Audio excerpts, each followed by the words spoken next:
to the Businessmen and Women of Color podcast. I am your host, Ann Alston, and it is once again my pleasure to bring quality programs to all of you. Yes, I'm again excited to be back here with another amazing speaker and two-time podcaster coming back here who was the corporate sponsor for the 2018, and I am just excited to have here Nell's Tax Help. We're going to be talking to Chanel Simmons coming up in this podcast interview. And so definitely, if you haven't been on the podcast before, you definitely need to get on board in 2020 when we come back in year 5. And make sure that you like, share, and vote for everyone who is on here to keep your favorites. We have 7 awards coming up again this year. So make sure that you vote for those who want to have best podcast, best motivational speaker. You know it. It's on the website. Vote for your favorite as you listen to this podcast, and don't forget to like and share. Just in case you didn't know what the BMWOC is all about, we are here to not only unify people from around the world about industry and business trends, but we're sharing this information with you to help you elevate your business and career goals. So make sure that you check out all of the pages and listen to all the podcasts that we have going on this year. And also don't forget to check out past years, because we have 3 other years of podcast recordings that you can check out and contact those individuals if you have questions about your career or business. Before we get into our interview today, I would like to take a moment to thank our corporate sponsors, who are My Financial Home, Evangelism Radio, J&F Enterprises, Sears Consulting, Autism Families Rock, Awakening to Love, Eli Natoli, Kimberly McLemore, True Synergy, and Platinum Financial Services, along with all of our participants from everywhere in the world that's helping to make this season a huge, huge success. So as I mentioned at the top of the interview hour, we have Chanel Simmons back on the podcast platform. She is the founder of Nell's Tax Help and also a 2018 corporate sponsor. Her company is based out of Maryland, where she helps individuals and businesses throughout all of the United States. As the owner of Nell's Tax Help, she feels that the greatest joy comes from seeing her clients win their tax problems and conquer their accounting woes for their business and for their lives. Chanel earned her undergraduate degree in business administration and accounting, and she has an MBA in accounting and finance. She also has a graduate certificate in advanced accounting, and she is federally licensed as an enrolled agent, and she's a notary. She is also the author of Asking for Success, My Faith Walk from Employees to Entrepreneur, and she has also co-authored Get It Done, which is building the business of your dreams. She has also founded Be More About It, which is a homeless and poverty awareness group, and she also leads a number of other groups that she is participating in, which led to her efforts to winning a 2018 Entrepreneur of the Year award from Achi Magazine. So without further ado, I'm going to be bringing on here Miss Chanel D. Simmons. What's Hi, up? Ann. Listen, every time I hear my credentials and everything that I've done up until this point, and mind you, I'm not 40 yet. I will be turning 37 in June. It exhausts me. I listen to it and I say, oh my gosh, who is that chick and where did she find the time? Because, I also had my 3-year-old, and then, there was my IRS career. And the book I just recently co-authored with the Black Speakers Network just went #1 with Amazon. So like that I'm telling you, when I hear the things that I've done in my short life, it tires me. So, but thank you. Oh, wow. Well, thank you so much. And first of all, thank you for coming back again to the podcast platform. Thank you for also supporting us in the 2018 season as a corporate sponsor. And I am just so happy and proud of all the things that you have done. And trust me when I tell you, take that exhaustion and use it for your energy to prepare you even further than what you're doing right now. And so if anybody would like to know more about Chanel, make sure you go back and listen to her podcast interview. But for those who are listening right now, just go ahead and give them a short stint of, your background and how you got into accounting. And then we're going to get into what you've been up to since the last time you've been on the podcast. Yes. So, my love for money actually started when I was young. I was a young girl, and I remember my first love for money. I don't know if you remember back in the day, in the backs of math books, they used to have the little paper money you could poke out. Mm-hmm. Oh, wow. I don't remember that. Yeah, they used to have like the little cardboard money, like the little coins that you could poke out, like that was a penny Oh, and a quarter and a nickel. And I wow. used to I used to love not only playing with mine, but I would try to collect them from my friends. So so Mhm. I just always had a fascination with numbers and money. Um so I think it started there. And as I got older and started learning about the different things that you or the different career choices you could have, I always remember everything was something else in accounting, something else in accounting, something else in accounting. So eventually just become an accountant. And it went from something as modest as starting as the front desk clerk at the Radisson Inn when I was living in Corpus.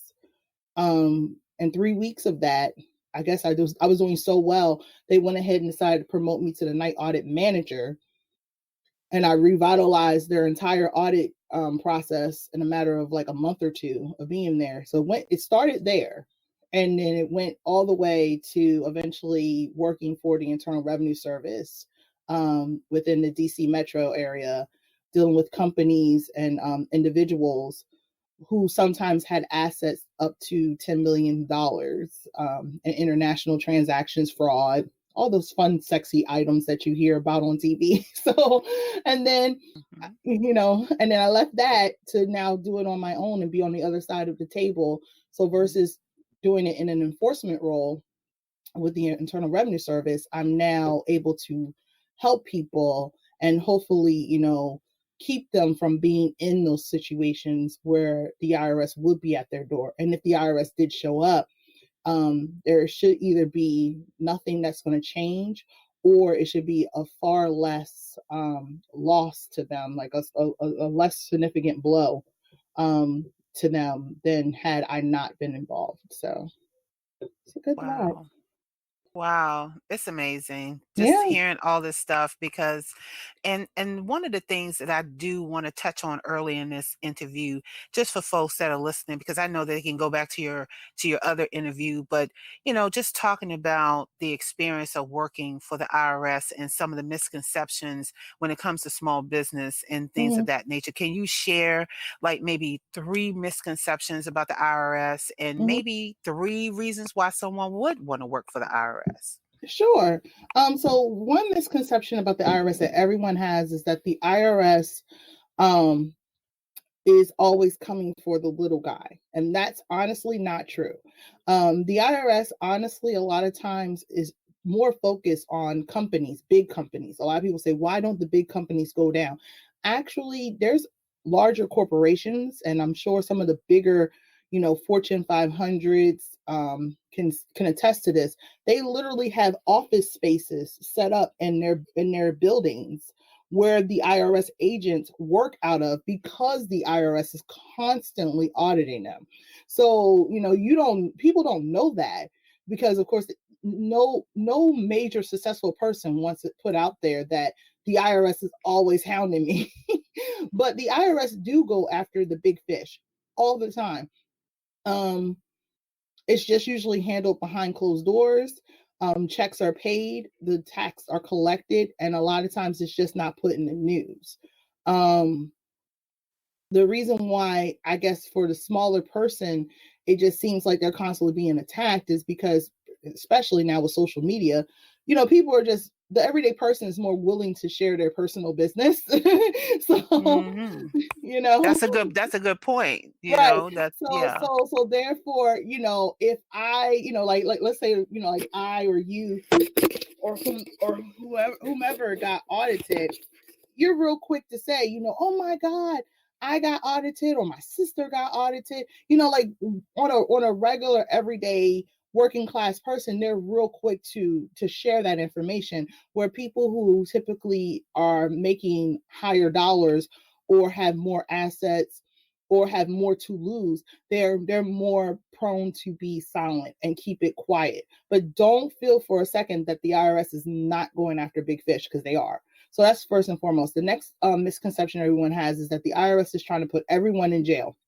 No, not at all. It costs a lot of money, and it takes a lot of time for jail to even be a portion or a part of the conversation.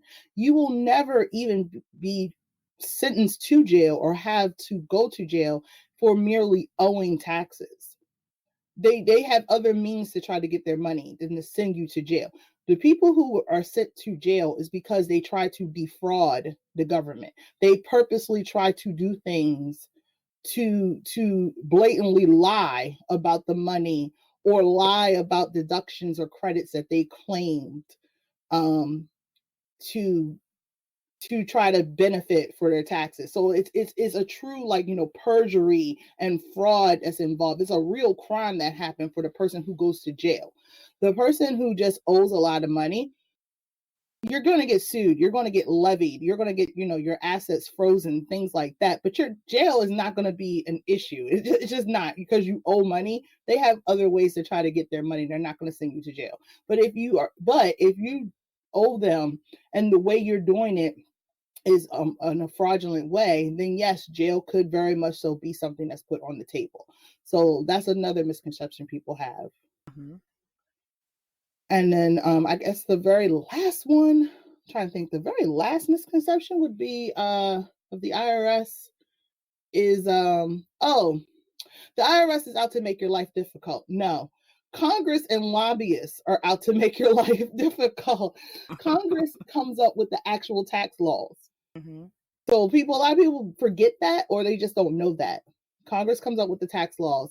And then the lobbyists, they're the ones who, you know, they are literally paid professionals in DC or bigger towns throughout the country who purposely support and fund congressmen and women to support whatever issue or institution or industry that they stand for, to help structure tax laws for the benefit of these industries, companies, or whatever the case may be. So that's where the difficulty starts. All the IRS does then at that point is whatever Congress comes up with, which usually ends up being some kind of legal jargon that only them and two people in all of Congress really actually understand.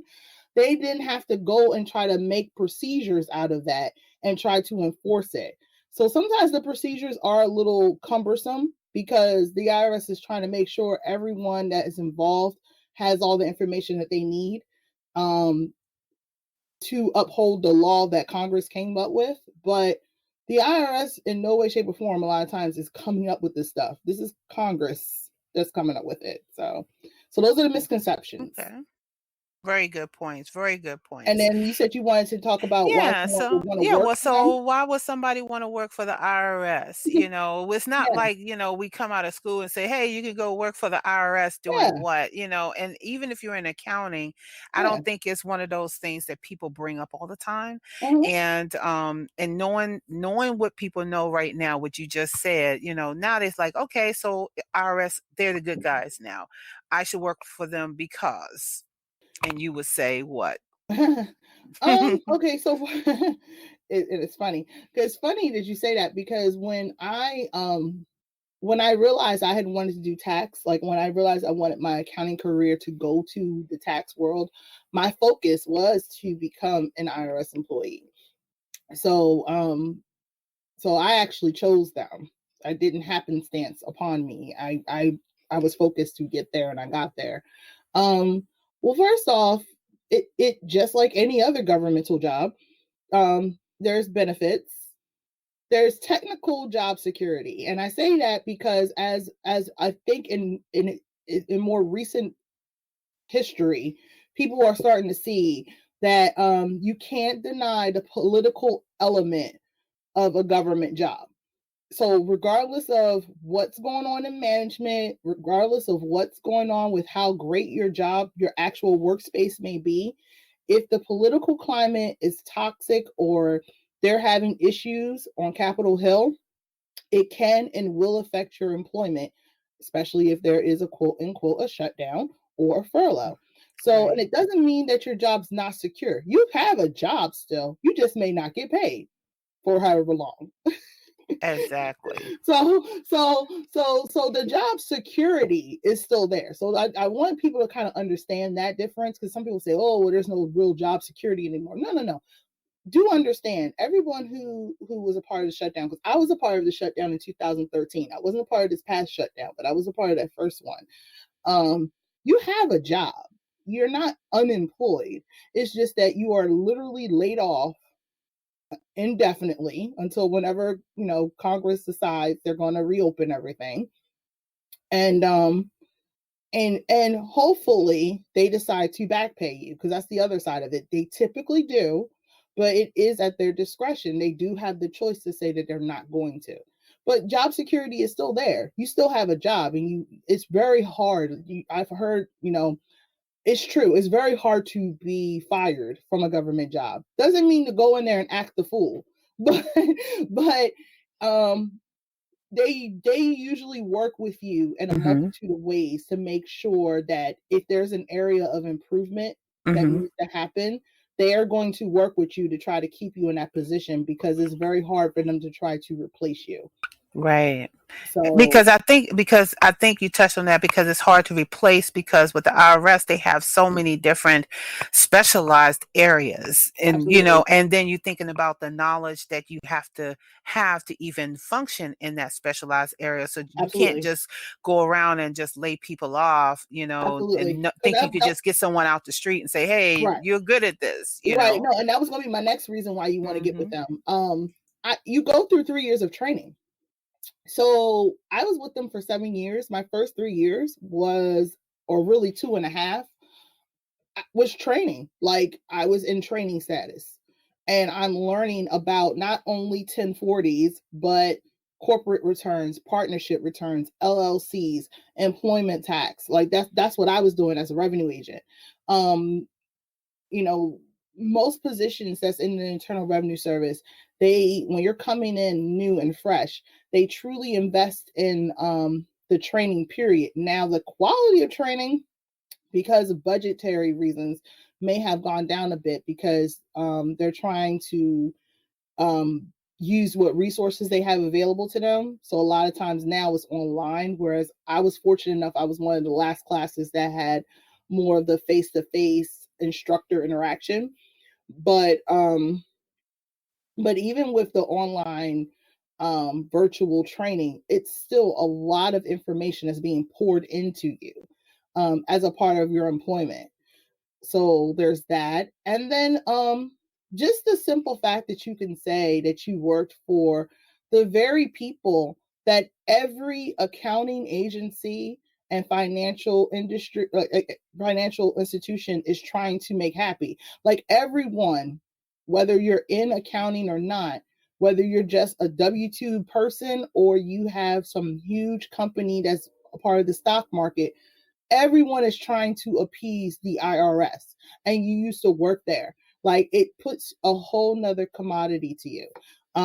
So, or you do work there. There's a multitude of things that you can do. A lot of people think that there's just being an agent or an officer, but they have analyst positions. They're really, even now, are trying to beef up their IT division. And I know the IT division is going to be pretty much probably the new wave for the agency as a whole. So there's a whole multitude of things. There's their counsel, their legal counsel that works very closely with tax court and all of that. So I mean, there's their lawyers. There's so many different facets to the Internal Revenue Service. It's more than just what most people think it is. It's more than just the call center where they're processing the actual returns and the phone calls. It's a multitude of layers of different things that you can be there. So unfortunately, they have a hiring freeze. So that's been going on for a while. But they need people, and they've needed people for a very long time. So at any given moment, they will probably be trying to do a mass hire again, whenever the budget gets aligned for them to do so. So if you wanted to get there, I would say probably whenever that mass hiring happens, that will probably be the time to try to do so. But it's a good place to be. I Well, like this side of yeah. life, but Well, thank it's you okay. because first of all, I like the fact that you pointed out other careers in the IRS. Mm-hmm. You know, the legal, the IT, and all that kind of stuff. Because people don't think that, and like you said, they don't think that the IRS has all of that. All we know is that we call the 800 number and we're Mm-hmm. speaking to a representative about our specific tax situation or our business tax situation, but we're not thinking about the technology behind it, the support behind it, and all of the different areas in which someone could get a position working with the IRS. So, well, thank you for sharing that. And I hope everybody is catching all of that. So when they do have an opening, when the hiring freeze is over, that they will be ready to have their resume ready and to kind of like jump in if this is what they want to do. Mm-hmm. But getting back to you, because we had just got onto the IRS train, I just think that's just such an interesting conversation because it's something that people don't talk about a lot. So I couldn't help but ask that question. But getting back to Miss Chanel D. Simmons, what have you been up to since the last time you've been on the podcast talking about accounting for small businesses? You know, what exciting things have happened with you since that time? So since that time, I've just been kind of focusing in on kind of like what I plan to do with the company going forward. And one of the things I've noticed, just in general, is that a lot of people, like just like how you were saying, they have questions about their taxes and just about their personal finances and such. So I'm looking to try to starting this year, but definitely by 2020, starting to get more into doing more workshops and trying to do an online course of some sort so that way people can have access to that information. Because too often there's just a lot of standard questions a lot of people have, and they're great questions, but unfortunately there's not anyone there to really give them the answers and give them accurate information as far as the answers. You have people who will tell particularly small business owners all kinds of stuff, and it's more so hearsay, and it's not the truth. It's not based off of the actual tax code. It's not based off the actual regulations or procedures. It's just based off of either something that happened to them, and what a lot of people don't understand is when we share information like that, when we share well, it happened to me, so this is my gospel. It could be true for you 100%, but your circumstances are not going to be the circumstances of everyone else. So when we share information to particularly small business owners, particularly the people who are starting, we must make sure the information is generic and is the standard truth for everyone, like the baseline truth for everyone. Um, and then, you go from there. Then, if you need more one-on-one attention, come see me or whatever like that, and we can now specialize it. But what I find is too often advice and information is given out based on maybe what was true for you or true for a circumstance that you experienced based off of someone else's facts and circumstances, and not that baseline truth. In a lot of industries, IRS, state of Maryland, and all the other different states, the different commonwealths and municipals, excuse me, wherever you are, they have, particularly on their websites, they'll say, this is what's true across the board. And then they'll even say, if you have additional, questions or concerns, contact us or contact a professional, because of course we can't give you every circumstance for every, like all the scenarios. That's too much information, because everyone earns their money differently. Everyone does different things with their money, and everyone's business is as different as their fingerprint. Even if you're in the same industry, how I might do my business is completely different than maybe how you do your business. But when I'm giving you that information, there needs to be a baseline truth that we're starting off with. So that way I know that you're leaving with something that's accurate to get you started. And I find that too often people aren't getting that baseline truth. And that's when people start to get in trouble. Because for some people, it's going to work for them because, maybe your facts and circumstances align with what was being offered, but the majority it don't, and then they wonder why they end up in trouble. And they say, well, so and so Right. told me, X, Y, and Z, and it's because unfortunately it wasn't that standard truth. They got something that was just tweaked off of an opinion or Right. their particular circumstance, and not what could have been the real thing to help them. And Right. And this yeah, happens more than once. I mean, this happens a lot with small yeah, businesses. They get just enough and think that, okay, I have the answer. I'm going to run with it and right, not really investigate, the other pieces. And I think right, that's where I really, like you, have a passion to make sure that people get the information to, to do things right, either in the right order or at least find out all the information so that they right. can fix the problem and not just run with it, because it costs money to fix mistakes. Yes, it I mean, does. it costs a lot of money to fix mistakes in your business. And more importantly, it costs time. Yes, The one thing that we cannot control in this whole entire universe is time. absolutely. If you lose time and you lose money, you lose clients, your business suffers, and then everything else just suffers. And I appreciate the fact that you even going out and doing a course, because you have a tremendous amount of information that I know you shared in sessions about small business practices when it comes to tax and finance and all that kind of stuff. And it's really hard for small business owners to capture that. It's hard for me to do it, and I Mhm. know what I'm going through. So I can imagine what some of the other people are going through. And even if it's an individual that don't have a business, just managing Mhm. money on a daily basis Yep, is hard, So having that absolutely. information at your fingertips where they could just go to Nails Tax Help and just get a video or a quick Right, webinar will be so much helpful than not knowing and not trying to get the information at all. absolutely. And that's my thought behind it too. And that's the reason why I wanted to try to go ahead and make that happen. And you know, my other passion going forward has been I'm trying to focus more on trying to give people tools about sustainability. The sexy part about business, I noticed I always like She I'm not said trying the to say, sexy part. yeah, no, The seriously. The sexy. sexy part about business that Okay. everyone always wants to talk about Hmm. is starting. Everybody, Yes. because look, guess what? Starting a business is foreplay. Ooh, it's sexy. Right. It's Exactly. amazing. No one wants to talk about sustaining the business. No one. Hmm. And Right. but because you know the reason why. And Yeah. You here's the got to do the thing. work. Well, no, and it goes a little bit deeper than that. Think about it. A lot of these people who run around telling people how to start a business, they too have started a business. Very few people out there are telling people how to sustain a business because guess what? They themselves have never worked to sustain a business. Exactly. Exactly. That's so, what I'm saying. They never so, have done so, it. I feel like, okay, to start a business, let's be clear. I don't want to tell people to oversimplify it, but I'm going to be real honest with you.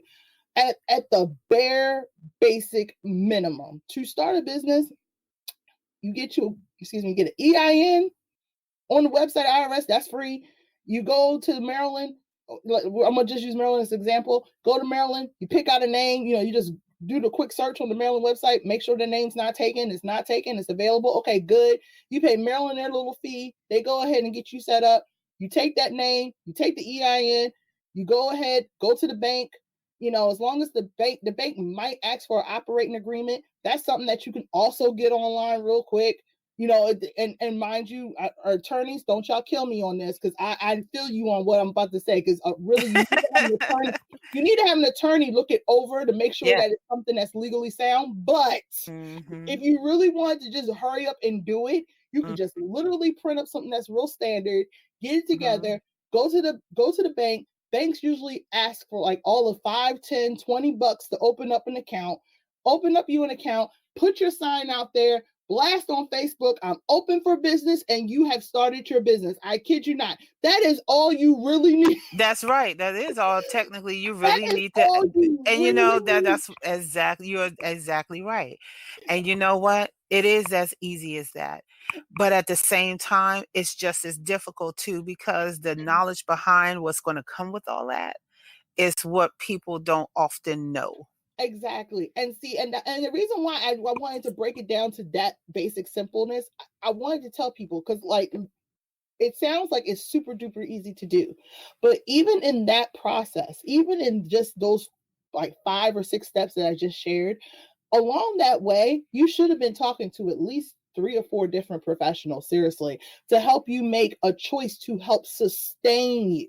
See, to get started, you could do it like that and it'd be fine. And your business will be a business. But now that you rushed it, we don't know if you've done what you needed to do to make sure that you're still a business a year from now, 3 years from now, 5 years from now, 10 years from now. Absolutely. That's Absolutely. the problem. Absolutely. And that's the problem. That's the problem Hmm. that a lot of people don't really harp on. Everybody wants to do the part that sounds great, that's exciting, which is starting. Everybody wants to do the promise of, it's almost like weight loss. Let's go ahead and start losing this 20 pounds. But we don't talk about these are the meal plans that you need to keep on eating so you can stay under your 20 pounds. You get what I'm saying? Exactly, because the moment you stop that process, it's over. You're gaining your weight back plus that. And it's the same in business. You can go out there and you can get all of those things, the EIN, the article incorporation, the trade name, the service mark, all that stuff. You can go definitely do that and be technically recognized as a business. But have you looked at your target market? Have you thought about your brand and your strategy? Have you even thought about what your first year's goal is going to be? Do you even know what you're selling and how it's solving a problem, or even bringing value to the customer so you can be sustainable? These are the things that everyone, and if you had to flip that to a career perspective, are you getting the knowledge and skills to make sure that you are always in demand? Are you even in the right career field? Have you chosen the right educational background structure that's going to sustain you so that you're always in demand all the time? And we don't do these things in order of those things. We only get just a little bit of information, and then we say, hey, I got the answer. I'm going to run with it and see what happens. And then we end up getting in trouble. Like you said. But you know what? It's a learning lesson. And I hope everybody is hearing us here, because the importance of why we're talking about this is because a lot of times just simple preparation, just simple step back to see what it is that you have to have before you take action is going to make the difference on whether you succeed for the long term or whether you're going to fail in the short term. Yeah, and it's just like you said, and I love the fact that you said from a career perspective, because well, a lot of people don't understand personally. I hear this all the time when people sit across from me. They'll say, I just don't want to owe taxes or whatever. But then we'll take it even a step further. They'll say, my plan is to be debt free. Okay, what does debt free look like for you then? Are we talking about you need to either, like you said, are you in the right career to be debt free? Because we can't be talking about you debt free and yet you still plan on just being a cashier, not even like a cashier supervisor. Like you just plan on being a cashier, and yet you have this tremendous amount of debt, and the only raises you're getting are 25-cent raises every quarter. Come on, Ann. You know what I'm saying? It's like, but you get what I'm saying. It's like, you have to have these real conversations of true goal setting, true sustainability planning, not so much how to start things, but how do you continue them to truly meet your goals. Oh And my goodness, yes. that is truly the path that I've been on. That has been something that's been revealed to me, and that's basically something that I really am been truly passionate about. And it's something that is definitely the thing that the conversations need to be had, truly about sustainability in a business or career. That sounds like a webinar, Chanel. I'm telling you, we it sounds like a webinar. We need to get off of this subject before this whole entire interview. We can do it, and you and I, we've done it before. We can do this. You don't talk. That's right. Now look, so you have a book and you also are in a number of books. So let's talk quickly about the Be More and some of the other initiatives that you're working on as far as publications. Okay, so the latest one that the one that just like I literally got the email from Brian Olds. Brian Olds is the founder of the Black Speaker Network. I collaborated with him. Right. And And you know what? He's also going to be co-host of ah, George Frazier's interview here on the awesome, podcast coming up. So I am very awesome. excited about I that. love Brian. I love Brian. Yes, he's cool. Um, so he asked me to be one of the co-authors for his book, which is a wonderful guide for speakers. And it's called Speak Up, and it just became #1 on Amazon as of yesterday. Yay! And so check that out. And my contribution to it is what I always do. I basically tell people, like, these are the things that you want to make sure you're doing from a financial standpoint, to make sure that you are not getting in trouble, and making sure that you're keeping your transactions for speaking engagements separate from your personal, and making sure that you are treating yourself appropriately for your speaking engagements, because a lot of times people will say, I didn't actually get actual money, but if the hotel room and all that was worth something, sometimes people are shocked when they get a 1099 from whoever was doing their presentation or such, because it's like, well, you were compensated. It's just, it wasn't monetary, it was in your expenses. So talked about that in my contribution, but there's a wealth of information. It covers 5 different areas of management, how to monetize being a speaker, different tips to, of course, become a better speaker, and speaking techniques, and all. It's truly a gem, and Brian's amazing for putting that together. So there's that. So I'm really excited about that. And then so Be More About It. Be More About It was something that had started, I want to say like 5 years ago. And that was my heart pouring out for Baltimore County and Baltimore City, and just, and in DC too, just like the homelessness, and just basically bringing awareness to people who are homeless. It makes me upset when I hear people try to say, you don't have to be homeless. Like, being homeless is like a choice, or like, like they basically put themselves in that situation. And what a lot of people don't understand is homelessness, one, is something that can happen to anybody at any given moment for a multitude of reasons. Um, Homelessness has a different face.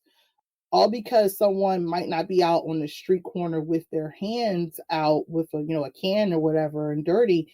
They may be living in the back of their car without an actual safe place to stay. Um, you know, it could be any of us Right. at any time. It could be any of us, anytime. It doesn't matter what money you have. It doesn't Right. matter. It really doesn't matter. It only takes one thing to happen in your life for Absolutely. you to become homeless, and it can start as easily as just losing a job Absolutely. and not being able to recover for whatever reason. And it doesn't mean that you're a bad person. It Nope. doesn't mean anything. It's just the circumstance that happens to you at that particular moment. And so I have that thing, it just touches me too, because I know people who are homeless, and I know that at one point even I was homeless, just at one Mhm. point, and those things happen to you, and you figure out a way to bounce back, and you figure out and you talk to people who are able to overcome, and things of those nature. So yeah, that's sort of like a sensitive thing for me too, Yeah, about prevention of homelessness. And so, absolutely. I applaud the fact that you have, an organization that's raising awareness, and getting with other people and partnering with other people to see how, what can we do to prevent that or raise awareness of the risk of homelessness. Right. Um, yeah, definitely for sure. You got me on that one too, Right. Chanel. So Hmm. what I basically do with that is, like, if there's job fairs, I share job fairs there. I share opportunities, because a lot of times a lot of people don't think, okay, let the homeless people know that these things are happening, because I know here, particularly in Baltimore, Baltimore is really good in having different locations where people who are homeless can at least go and get a shower and get cleaned up that day, and possibly, get some donated clothes at their facility. So like healthcare for the homeless is a place that's awesome in doing that. My sister's place is really good for doing that as well. And a lot of other just facilities in the city, I know up here, are good for doing that and supplying those safe havens for people who are homeless to get to and be able to present their best selves. So as long as they, and give them bus fare if they need to travel to get some of these locations, so that way they can try to go ahead and try to get and use Right. their facility's address.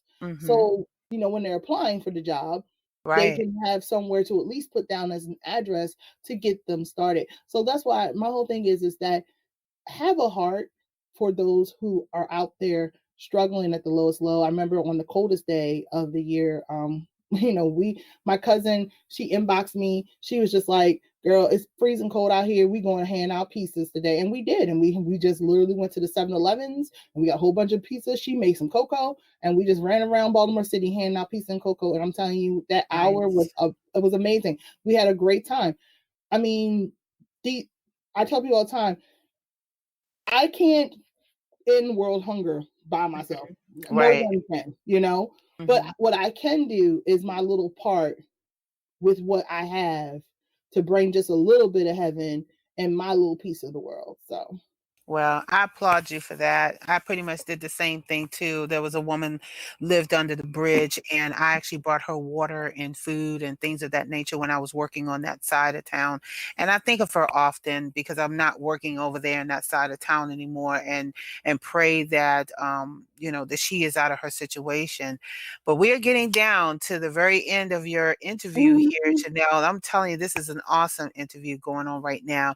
So I do have one last question I would like to ask you is what do you need personally and professionally to keep thriving in your business and in your personal life? What do you need?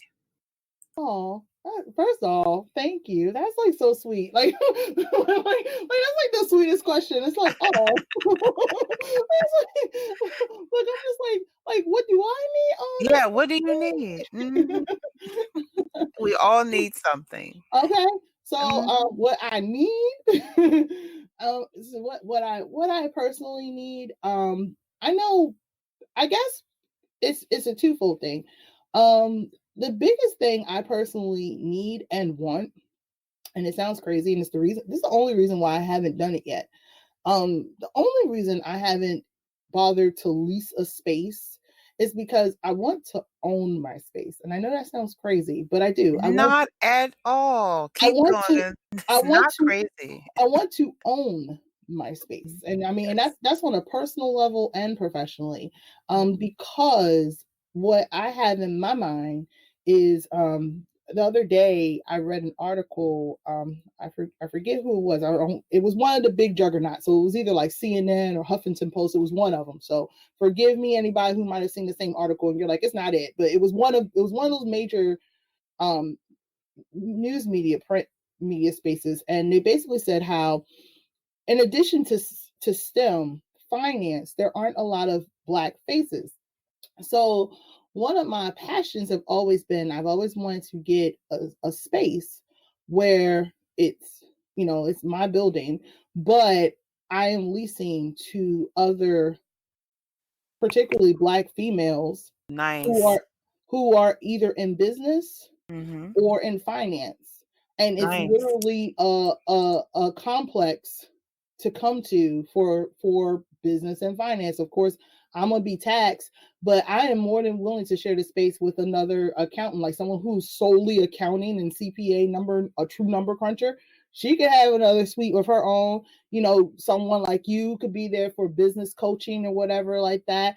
Someone who does insurances would be there. Oh Someone, man, you're someone speaking who my does, language, Chanel. someone My who does, gosh. right, someone who does credit repair. And Nice. I really would want it to be, first and foremost, and it's not to be racist. I welcome any of my fair skinned friends to Mhm. be there, but I would want it to be predominantly minorities, Mhm. Black, Hispanics, mostly us in that building. And then, of course, like I said, my fair skinned friends, y'all are more than welcome to be there too. but I really, would want it to be us in there to have that presence to let people know. And look, I'm speaking into existence because this is really what I want. This is like my dream. It really is. And that's why I have not moved yet to rent a space yet. I still work out of my home office because I really want to try to save the money to make this happen. I even want a black bank. I want it to be when you walk past the front lobby, there's a black bank that's in the front. Nice. Oh, wow. You know what I mean? I really I'm want telling you, got my heart fluttered. You just don't know how much we have in common right now, Chanel. Oh my goodness. And I'm speaking on this because I feel like maybe if I put it out there in the universe, I can get with some people and we can all collaborate and we can somehow make this happen. I mean, I personally, like I said, I would love to be the figurehead of the overall building because I really would want it to be my building, but I would want it to be a space that we all have together. And, they could lease it from me, or whatever the case may be, if they want to do a leasing agreement, or they could be part owners and we can be a co-op. But however we would want to do it, I would want it to be just a financial complex of Black ownership. Nice. Wow, that's an awesome dream. I'm telling you, you got me all excited over here because we have a whole lot more in common than you realize right now. Can't even say in the words how excited I am to hear that because this first time in about 2 or 3 years since doing this podcast, I have yet to hear someone say that they wanted to establish a building of resources for minority businesses. And that's why I'm really excited. That's the whole reason why I created this podcast platform, to create that resource of minority businesses from around the world to do exactly what you're talking about, to come together and provide services to help other minority businesses or speakers or authors. And just hearing you say all of that just made me so excited. So we're going to definitely be carrying this conversation as we go offline, but I want everybody to get excited with us and listening to what Chanel is talking about, sustainability for not only your career, but also your business as well. And just go back and listen to her podcast from 2018 because she shares even more dynamic information about how small businesses can and should know more about tips on making sure that they are doing the right thing by their taxes and all that kind of stuff. And so make sure that you also like, share, and vote. If you like this interview, you want to hear more stuff like that, please give us some feedback on what you want to hear in these podcast platforms. And make sure that you are also telling people about some of the good things that's happening here at the BMWOC. And so with that, Chanel, I want to thank you so much for coming back again and being on a podcast. I am so excited for you. And I really appreciate your support and all the information you shared thus far. Thank you for having me. Thank you so much. And I guess we'll do like we did last year. If you guys want to reach me, give me a contact. Go to www.nelstaxhelp.com. All of my contact information is there. I'm also very prevalent on Facebook, as well as I'm trying to do better with Instagram, and I really am. Me too. Look, that is we're 3 months into we're on the third month of 2019. I'm trying to get better with Instagram. Hopefully by the summertime, I'll get my life together and I'll be on there a little bit more. We're going to get it together. Instagram page, and I am on there, and the handle there is @NelsTaxHelp as well. But I'm definitely on Facebook 100%. And I also have a LinkedIn page as well. So feel free to connect with me on LinkedIn. And I am good for giving people recommendations on LinkedIn and referrals. So you definitely want to be my LinkedIn friend, because I will definitely advocate for you on LinkedIn. So nice. That's it. Okay, awesome. Thank you so very much, Chanel. Awesome. Thank you. Awesome.